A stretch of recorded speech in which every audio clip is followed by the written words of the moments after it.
स्वागत है आप सभी का आपके अपने YouTube channel special commerce classes with Geeta ma'am में, जिसमें मैं हूं गीता और हम करने वाले हैं CBSE बोर्ड का 5 मार्च 2020 को जो हुआ था पेपर अकाउंटेंसी का, उसका सेट 2 हमारा 20 मार्क्स का क्वेश्चन पेपर बचा हुआ है। आज हम उसे फुली सॉल्व करेंगे। ठीक है, इससे पहले 22 क्वेश्चंस जो है वो हम सॉल्व कर चुके हैं। तो अगर आप चैनल पर नए हैं तो प्लीज़ चैनल को सब्सक्राइब कर लीजिए, साथ में लगे बेल आइकन को जरूर प्रेस कीजिए ताकि हर आने वाली वीडियो की नोटिफिकेशन आपको टाइम पे मिल जाए। और हाँ, इस वीडियो के बाद जो है वो एक वीडियो आएगी जिसमें आपको सभी बोर्ड्स के क्वेश्चन मिलेंगे, सभी बोर्ड के 1 मार्क के क्वेश्चन मिलेंगे। तो प्लीज़ बने रहें मेरे साथ इस वीडियो के लास्ट तक भी, और आगे आने वाली वीडियो के लिए भी आप तैयार रहिए, क्योंकि अभी एग्ज़ाम्स के लिए यूँ मान के चलिए कि बस सवा महीना ही है। तो इस महीने में, इस सवा महीने में हमें बहुत ही अच्छे से तैयारी करनी है। तो तैयारी करने के लिए लग जाइए साथ में। फर्स्ट क्वेश्चन आज हम करने वाले हैं, which of the following is not an item under current asset. अगर वीडियो पसंद आए तो प्लीज़ उसे शेयर करें अपने फ्रेंड्स के साथ, सब्सक्राइब करना ना भूलें चैनल को साथ में। देखिए क्वेश्चन क्या है, which of the following is not an item under current asset. Current asset के अंडर जो है कौन सी आइटम नहीं आती है। अब आप खुद देखो, कैश एंड कैश इक्विवेलेंट्स भी करंट एसेट में आता है, short term loans and advances भी आते हैं और इन्वेंट्रीज भी आती है। क्या नहीं आता है? Capital advance. अब अगर वो करंट एसेट में नहीं आता तो फिर किस में आता है? देखिए करंट एसेट में नहीं आता, वो आता है हमारा नॉन करंट एसेट में, और उसकी सब हेडिंग क्या हो जाएगी? Long term loans and advances की हेडिंग है नॉन करंट एसेट, और सब हेडिंग है long term loans and advances. अगर आप इंटरेस्टेड है 1 मार्क के क्वेश्चन करने के लिए, सभी बोर्ड के क्वेश्चन ही आपको मिलेंगे, दिल्ली का, आउटसाइड दिल्ली का क्वेश्चन पेपर, CBSE का, हरियाणा बोर्ड के 1 मार्क के क्वेश्चन, बहुत ही इंपॉर्टेंट क्वेश्चन। अगर आप चाहते हैं कि वीडियो आए नेक्स्ट ऐसी जल्दी ही, तो प्लीज़ आप कमेंट में यस करके रिस्पॉन्स करिए।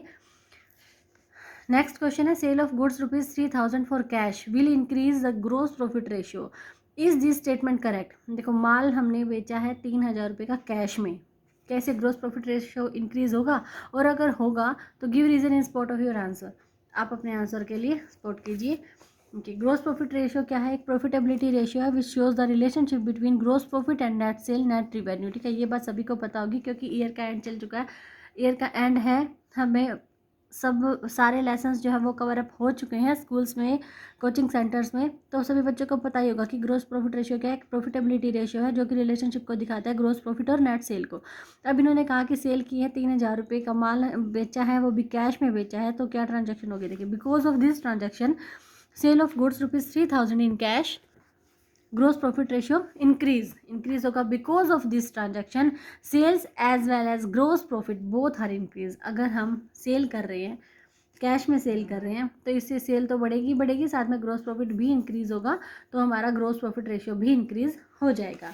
नेक्स्ट क्वेश्चन है, इंटरेस्ट रिसीव्ड इन कैश। हम देखिए, इंटरेस्ट रिसीव्ड, रेंट रिसीव्ड, ये किस में आती है? हमारी इन्वेस्टिंग एक्टिविटी में आती है। इन्होंने कहा इंटरेस्ट रिसीव्ड इन कैश, आगे पढ़ने की जरूरत ही नहीं थी। इंटरेस्ट रिसीव है, इन कैश में रिसीव हुआ है, on loans and advances, result in cash inflow from investing activity.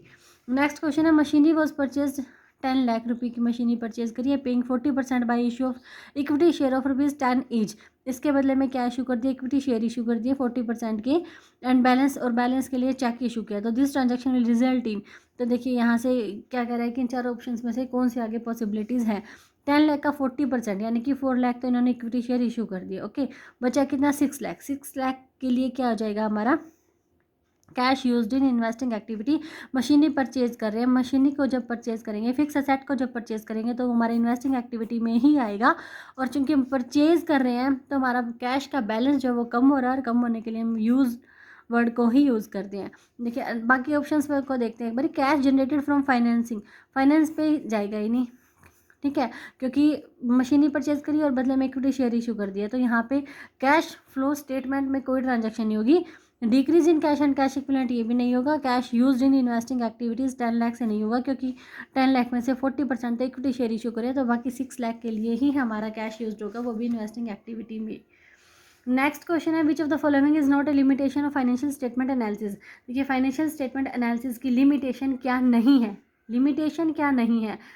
First इसकी लिमिटेशन क्या नहीं है, ये आएगा inter firm comparatively study possible. देखो जो पॉसिबल हो रही है यहाँ पे स्टडी पॉसिबल हो रही है, तो ये तो लिमिटेशन है ही नहीं। बाकी लिमिटेशंस है कौन सी, it is affected by personal base, ये हमारे व्यक्तिगत पक्षपात पे आधारित होती है, बिल्कुल होती है, क्योंकि सभी अकाउंटेंट्स जो है वो उनके पर्सनल बेस के हिसाब से ही अपने अपने हिसाब से ही अकाउंट्स को रखते हैं, तो वहाँ पे व्यक्तिगत पक्षपात हो ही जाता है। लेक ऑफ क्वालिटेटिव एनालिसिस, यहाँ पे सिर्फ क्वांटिटेटिव आइटम्स को ही लिखा जाता है फाइनेंशियल स्टेटमेंट में, क्वालिटेटिव आइटम्स को लिखा ही नहीं जाता है, क्वालिटेटिव फिगर्स को लिखा ही नहीं जाता है, तो यहाँ पे ये आ जाएगा लेक ऑफ क्वालिटेटिव एनालिसिस। ये भी लिमिटेशन है। और इग्नोर्स प्राइस लेवल चेंजेस, हर साल हर दिन प्राइस का लेवल जो है चेंज होता है, तो यहाँ ये इसको भी इग्नोर करता है। इसका क्या एग्जांपल दे सकते हैं, जैसे जिस रेट पे हमने फिक्स सेट को ख़रीदा है वो अगर हमने 20 साल तक यूज़ किया तो 20 साल तक उसी रेट पे ही दिखाएगा, बशर्ते बस डेप्रिसिएशन को लेस करके दिखाते चले जाएंगे। तो प्राइस लेवल को जो है इग्नोर करता है। तो लिमिटेशन क्या था कि कौन सी नहीं है, तो ये आ जाएगी inter firm comparative study possible. Next question है what is meant by cash flow statement. Next question है what is meant by cash flow statement.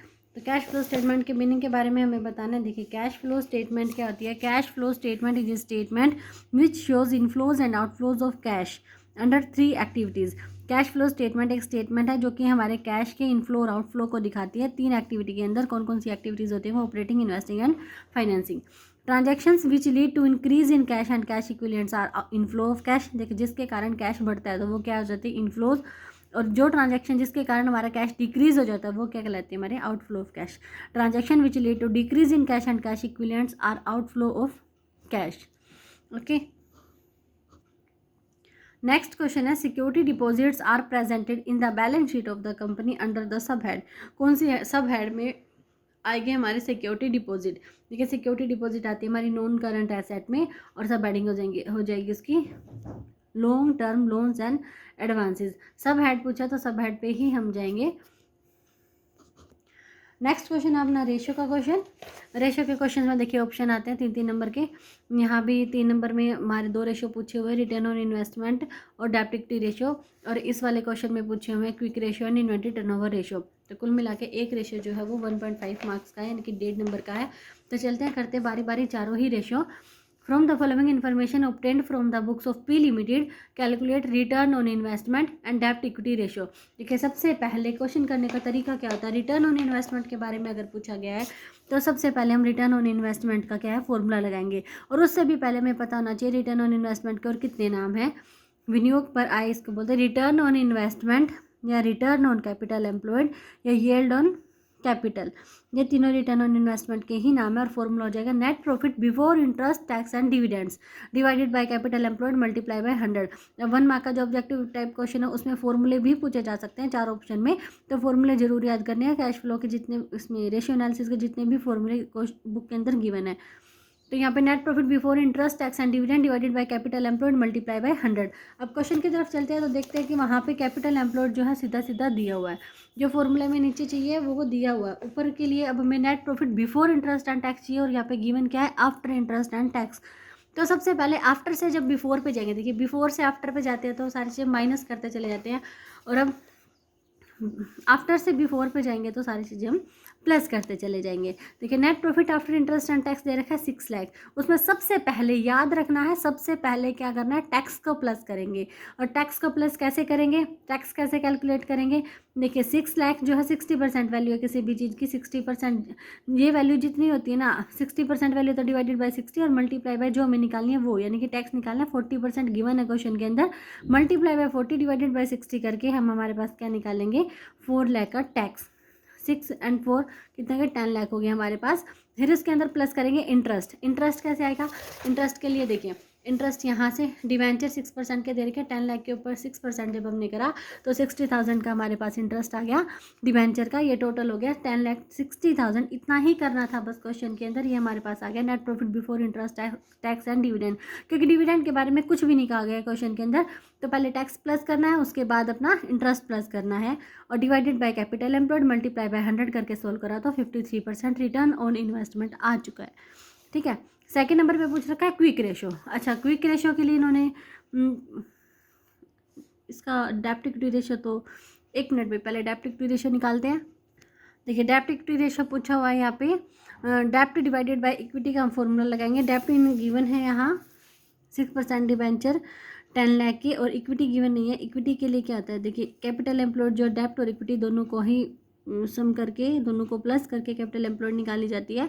Capital employed given है, डिबेंचर गिवन है, तो यहाँ से इक्विटी की वैल्यू आ जाएगी 20 लाख माइनस 10 लाख करके 10 लाख की। तो फॉर्मूले में जब पुटअप करेंगे तो डेप्ट 10 लाख गिवन है और इक्विटी 20 माइनस 10 करके 10 आ जाएगी। 1:1 हमारे पास डेप्ट इक्विटी रेशियो का आंसर आ जाएगा।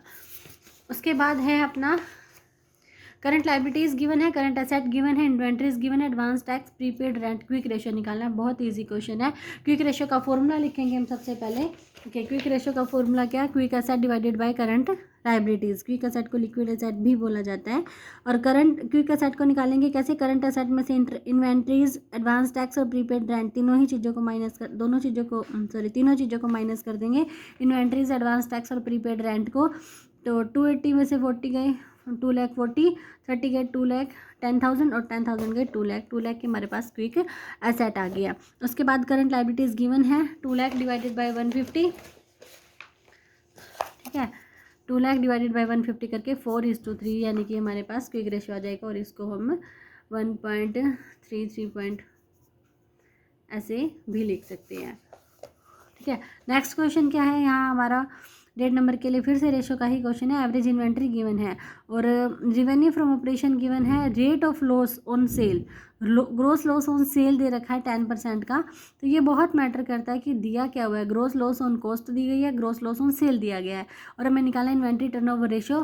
तो जो निकालना है सबसे पहले फॉर्मूला लिखते हैं। इन्वेंट्री टर्नओवर रेशियो का फॉर्मूला हमारे पास आ जाएगा cost of revenue from operation divided by average inventory. Average inventory question के अंदर गिवन है, सारा पंगा है ऊपर वाले का, cost of revenue from operation का, क्योंकि हमारे पास कॉस्ट गिवन नहीं है, हमारे पास सिर्फ रिवेन्यू गिवन है, ठीक है, रिवेन्यू गिवन है। तो क्वेश्चन को कैसे करते हैं, लेट करके कि मान लीजिए रिवेन्यू फ्रॉम ऑपरेशन कितनी है 100, लेट सेल्स यानी कि रिवेन्यू फ्रॉम ऑपरेशन है 100।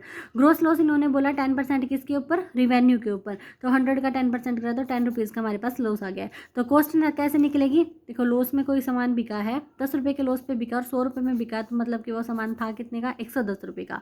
कॉस्ट के लिए क्या करेंगे, अपने रिवेन्यू फ्रॉम ऑपरेशन में ग्रोस लॉस को प्लस कर देंगे, 110 रुपीज़ का हमारे पास क्या आ जाएगा, कॉस्ट आ जाएगा।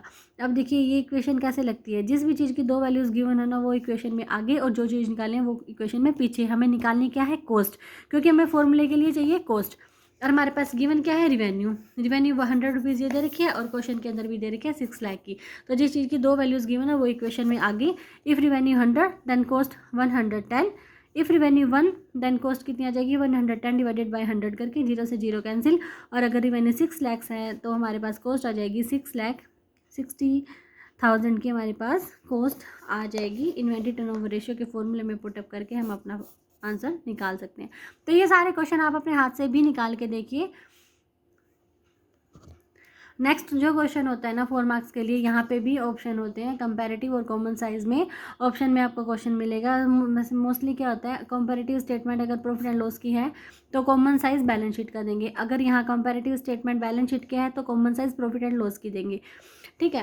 और बहुत ही ईजी सम होते हैं, सिर्फ कैलकुलेशन में थोड़ा सा टाइम लगता है, टाइम कंज्यूमिंग क्वेश्चन है 4 नंबर वाला, लेकिन आप कह सकते हैं कि फ्री के नंबर है कि थोड़ी सी पकड़ की जरूरत है बस कि करना कैसे है।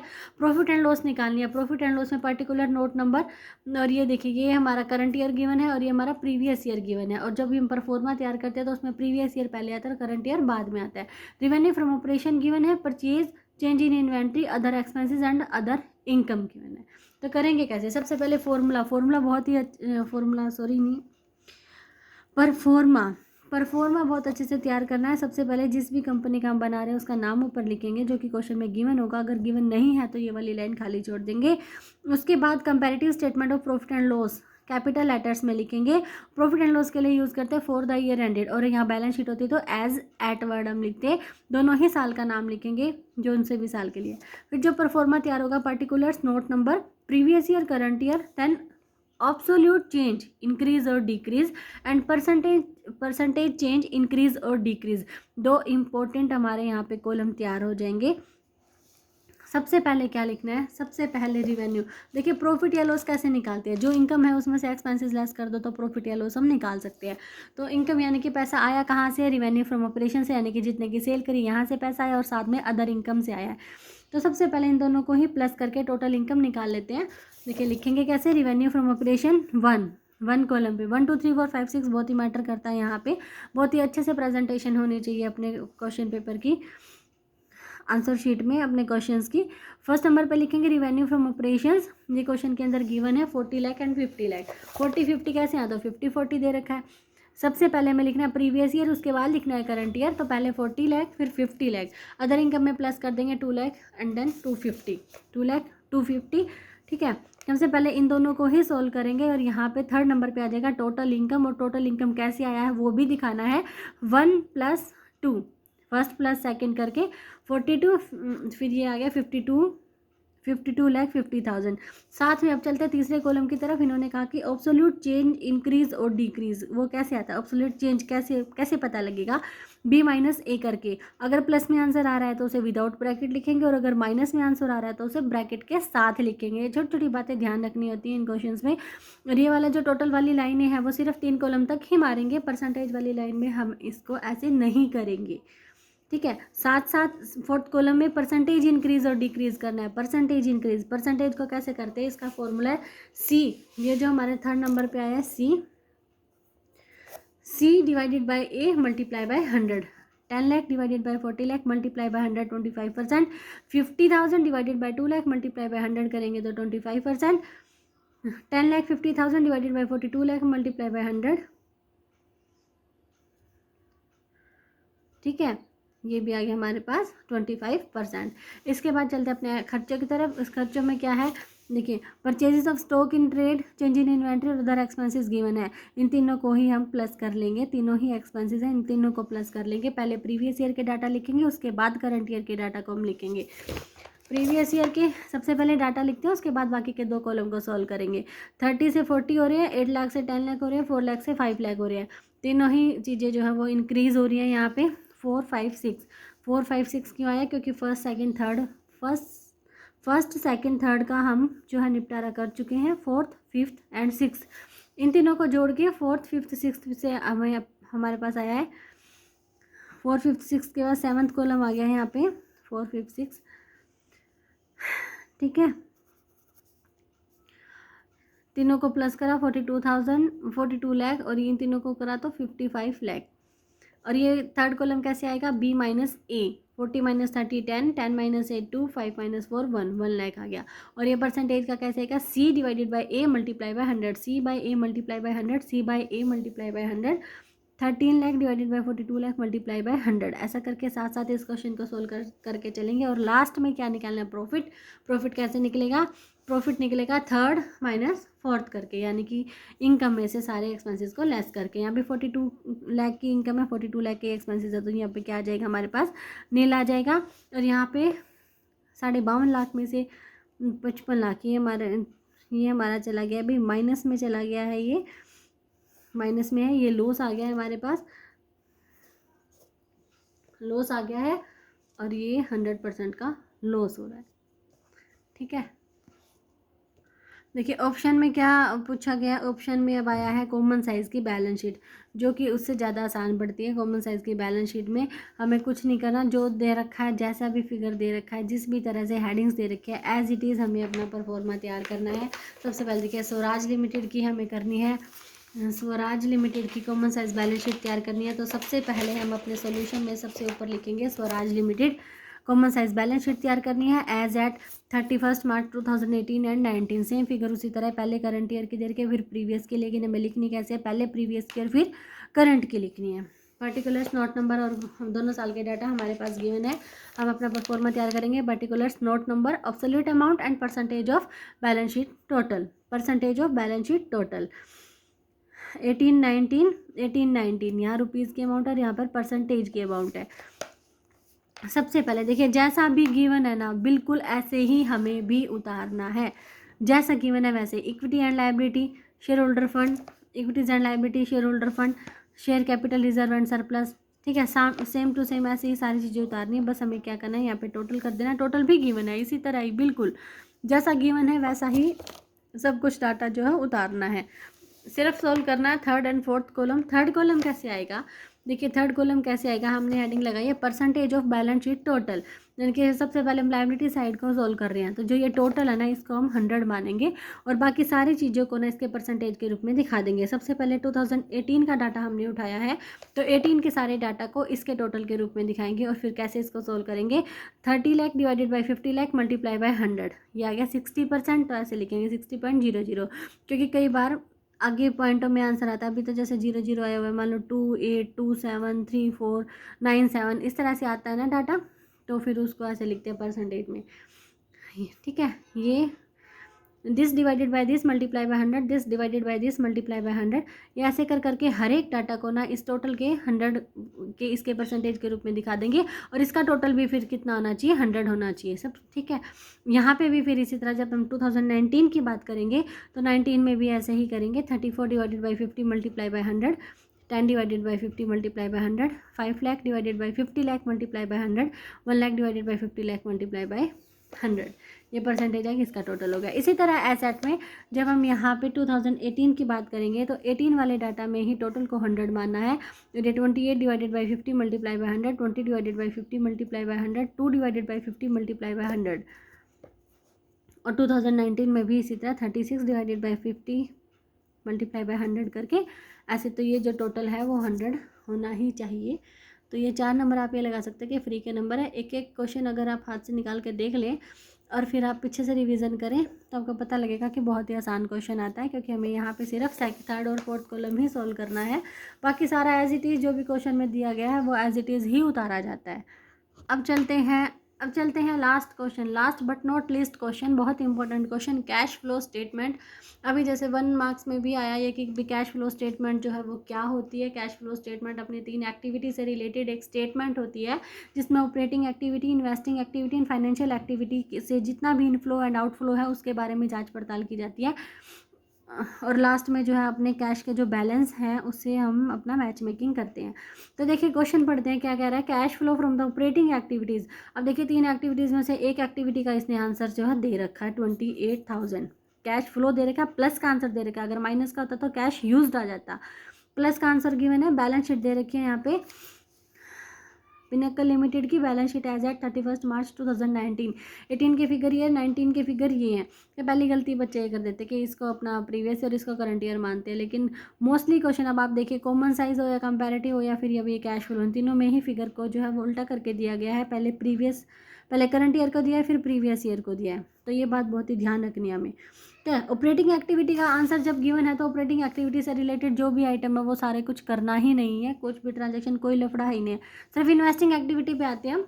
इन्वेस्टिंग एक्टिविटी के लिए हमें अपनी एसेट्स के बारे में देखना होता है। एसेट्स यहाँ पे नोट नंबर दिए गए, tangible asset and intangible assets का, और यहाँ पे आगे जो है एसेट्स दी गई है plant and machine accumulated depreciation की, और साथ में एडिशनल इन्फॉर्मेशन भी गिवन है। अगर ऐसी इन्फॉर्मेशन गिवन होती है तो हम वहाँ पे अपना अकाउंट तैयार करते हैं।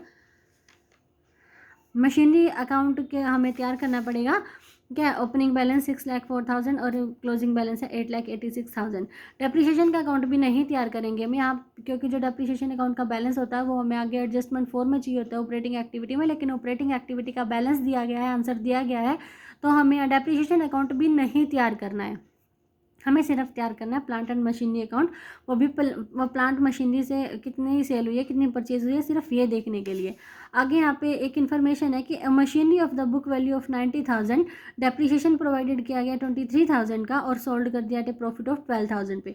90,000 की चीज़ 23,000 का डेप्रिसिएशन लगा दो, कितने की बच गई, ठीक है 90 में से 23 का अगर डेप्रिसिएशन चला जाता है तो ये आ गया हमारे 67,000 की, और वो बिके प्रॉफिट पे 12,000 के प्रॉफिट पे, यानी कि कितने पे बिके वो 79,000 पे। सबसे पहले मशीनरी अकाउंट को तैयार करेंगे, बैलेंस बीडी। अब एसेट का बैलेंस होता है डेबिट, तो डेबिट से ही शुरू करेंगे। प्लांट एंड मशीनरी का अकाउंट तैयार करेंगे। To balance BD 6,04,000 by balance CD, जो कि क्वेश्चन के अंदर गिवन है दोनों ही। अभी जो बैंक अकाउंट कितने में भी की, अभी हमने निकाला 79,000 में, 79,000 को हम क्या करेंगे, बाय में, बाय बैंक अकाउंट 79,000 लिख देंगे। डेप्रिसिएशन कह रहे हैं लगा 23,000 का, तो इसकी एंट्री होती है depreciation account debit to plant and machinery account, तो बाय में डेप्रिसिएशन आ गया 23,000। अब जो प्रॉफिट होता है वो आता है टू में, और जो लॉस होता है वो आता है बाय में। तो टू में प्रॉफिट एंड लॉस आ गया 12,000 का। उसके बाद हमने दोनों साइड को कंपेयर किया, क्रेडिट साइड का टोटल करा तो 9,88,000, और उसमें से ये डेबिट साइड के बैलेंस को लेस करेंगे तो हमारे पास परचेज निकल आएगी, और ये लिखना जरूरी है, to bank account being purchase balancing figure 3,72,000। दोनों साइड को टोटल करा तो हमारे पास आंसर आ गया है 9,88,000। अगर मेरी स्पीड कम लग रही है तो आप वीडियो को रोक रोक के दोबारा से सुन सकते हैं, समझ सकते हैं, ठीक है, लेकिन प्लीज़ अच्छे से तैयारी कीजिए अपने पेपर की। देखिए इन्वेस्टिंग एक्टिविटी पे आते हैं। परचेज ऑफ मशीनरी, अभी हमने बैलेंस निकाला, परचेज करेंगे तो कैश जाएगा, ब्रैकेट में आ गया। सेल किया 79,000, कैश आएगा, विदाउट ब्रैकेट हम लिख देंगे। तो यहाँ से इन्वेस्टिंग एक्टिविटी का जो बैलेंस आया उसको कैसे लिखेंगे, net cash used in investing activities. एक बार अंदर लिखेंगे, दो लाइनें मार के फिर इस लाइन बैलेंस को बाहर लिखेंगे। ऑपरेटिंग का क्वेश्चन के अंदर गिवन था, हमें सोल्व नहीं करना था। इन्वेस्टिंग का हम सोल्व कर चुके हैं। बढ़ते अपने फाइनेंस की तरफ। फाइनेंस में क्या क्या होता है, देखिए फाइनेंसिंग में यहाँ पे क्या क्या चीज़ें आएंगी। एक तो ये आएगी इशू ऑफ शेयर कैपिटल 5 से 9 हो रही है, यानी कि 4 लाख की शेयर कैपिटल इशू कर दी। उसके बाद लॉन्ग टर्म बोरोविंग्स 2 से 3 लाख हो रहा है, 1 लाख की ये लॉन्ग टर्म बोरोविंग इशू कर दी। उसके बाद आते हैं यहाँ पे इंटरेस्ट पेड। इंटरेस्ट पेड में क्या है, इंटरेस्ट पेड के लिए एक इन्फॉर्मेशन इन्होंने दे रखी है कि 9% debenture were issued on 1 April 2018। 31 March 2018 का ये बैलेंस है, 31 मार्च 2019 का ये बैलेंस है, और इन्होंने इशू करा 1 अप्रैल 2018 को, यानी कि इस वाले फाइनेंशियल ईयर में, और वो भी स्टार्टिंग में। तो जो इंटरेस्ट लगेगा वो पूरे 3 लाख पे लगेगा। अगर ये इशू करे हुए होते बिल्कुल लास्ट डेट पे तो हम यहाँ पे 2 लाख के ऊपर इंटरेस्ट लगाते, लेकिन अभी हम 3 लाख के ऊपर इंटरेस्ट लगाएंगे, और 3 लाख का 9% इंटरेस्ट हमारे पास आ जाएगा 27,000 का, ठीक है। इशू ऑफ शेयर कैपिटल आ गया 4 लाख, क्योंकि 5 लाख से 9 लाख हो गया है। Proceed from long term borrowings, ये भी हमारे पास 1 लाख के आ जाएंगे, क्योंकि 2 से 3 के हो गए हैं, और ये इंटरेस्ट पेड आ जाएगा। ये हमारी फाइनेंसिंग एक्टिविटी में नेट कैश फ्लो आएगा, प्लस का बैलेंस आएगा 4,73,000।